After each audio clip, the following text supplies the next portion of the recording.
প্রিয় দর্শক, সবাইকে শুভেচ্ছা ও স্বাগতম। এক চাঞ্চল্যকর তথ্য আমরা হাতে পেয়েছি ভারতের ইন্টেলিজেন্সের মাধ্যমে, এবং ভারতীয় সোশ্যাল মিডিয়ায় তা পরিষ্কার হয়েছে। এবং ইন্টেলিজেন্সের বরাত দিয়ে একটি পত্রিকা সেই খবর পেয়েছে। সেই চাঞ্চল্যকর তথ্যটি হলো, শেখ হাসিনাকে মারার জন্য 5 ধরনের পরিকল্পনা করেছে বাইডেন প্রশাসন, ইউনুস গং এবং আসিফ নজরুল গংরা। 5 ধরনের পরিকল্পনা করেছে। তো আপনাদেরকে একটা জিনিস আগে দেখায়।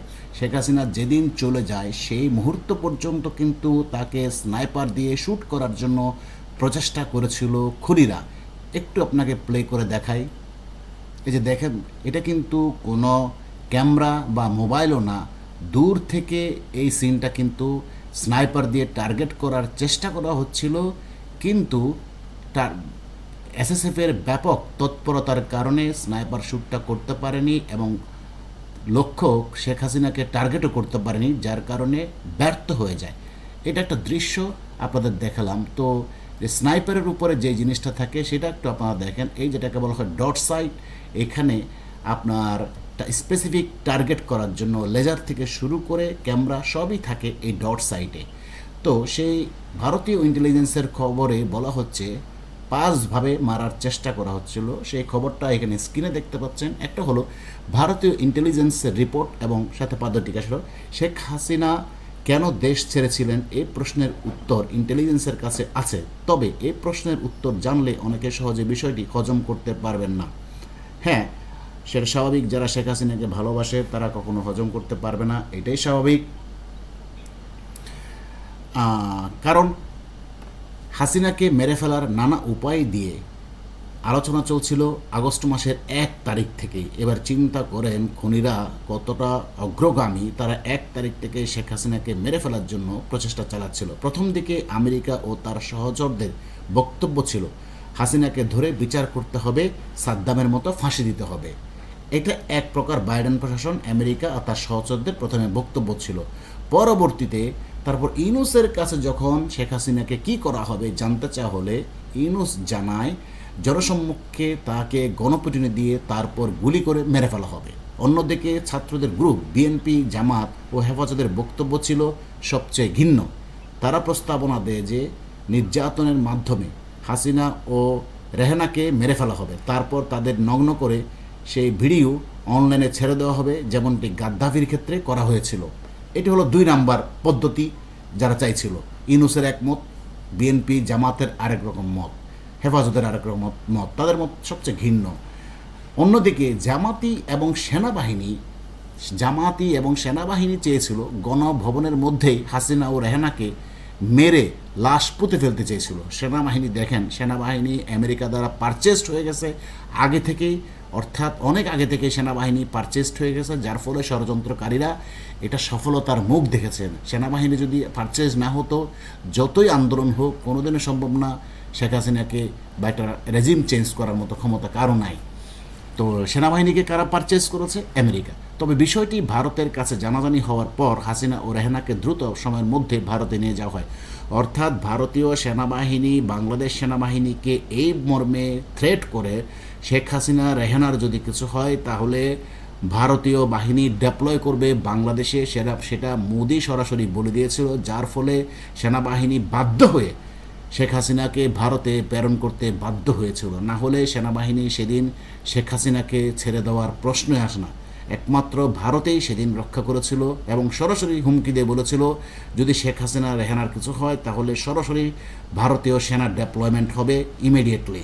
এই ভয়ে সেনাবাহিনী তাড়াতাড়ি শেখ হাসিনাকে পাঠিয়ে দেয়। কী করা হয়?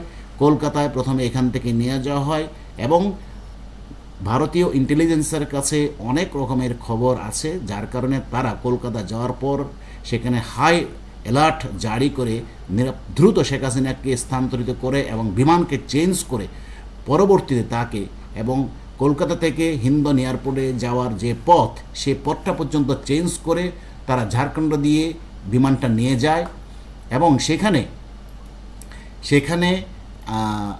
2টা রাফায়েল কিন্তু সাথে সাথে মোতায়েন করে উড্ডয়ন করে দেওয়া হয়। তার মানে বুঝেন আর শেখ হাসিনাকে বহনকারী যে বিমানটি যাচ্ছে, আপনাদের মনে প্রশ্ন আসতে পারে রাফায়েল কেন উড্ডয়ন করতে হবে? হ্যাঁ, এটার কারণও আছে। কারণ বাইডেন প্রশাসন অন্যদিকে হাসিনা ও রেহানা হেলিকপ্টারে উঠেছে বলে যে ভিডিওটি ভাইরাল হয়েছে, সেটি মূলত একজন স্নাইপার করেছেন।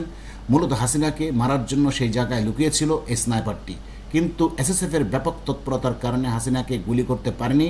তবে তার ভিডিও ভাইরাল করে হাসিনাকে পালিয়েছে, প্রচার করে হাসিনাকে বদনাম করতে চেয়েছে। এই বুদ্ধিটি ছিল সমন্বয় গং ও আসিফ নজরুলের।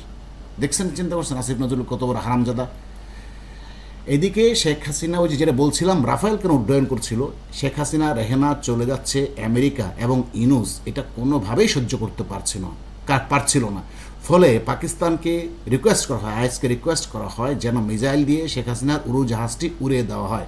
কিন্তু ভারতের ইন্টেলিজেন্স অনেক আগে সেই খবরগুলো তারা পেয়েছে। পাকিস্তান হোক বা অন্য কোনো দেশ হোক, শেখ হাসিনার বিমানের উপরে আঘাত আসবে, এটাই স্বাভাবিক। এই কারণে তারা ইন্ডিয়ার মধ্যে সর্বোচ্চ সতর্ক অবস্থা জারি করে এবং সাথে সাথে কয়েকটি বিমান ঘাঁটিকে স্ট্যান্ড বাই রাখা হয় যে কোনো পরিস্থিতি মোকাবেলা করার জন্য।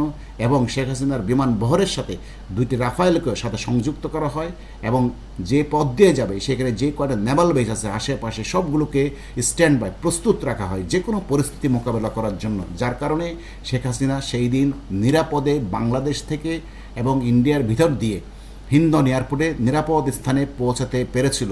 এবং এই জন্য আমি ভারতীয় জনগণকে, প্রধানমন্ত্রী নরেন্দ্র মোদীকে এবং ভারতীয় বাহিনীকে, নৌবাহিনীকে, বিমান বাহিনীকে, সেনাবাহিনীকে ধন্যবাদ জানাই আমাদের প্রাণপ্রিয় নেত্রী শেখ হাসিনাকে সেদিন রক্ষা করার জন্য।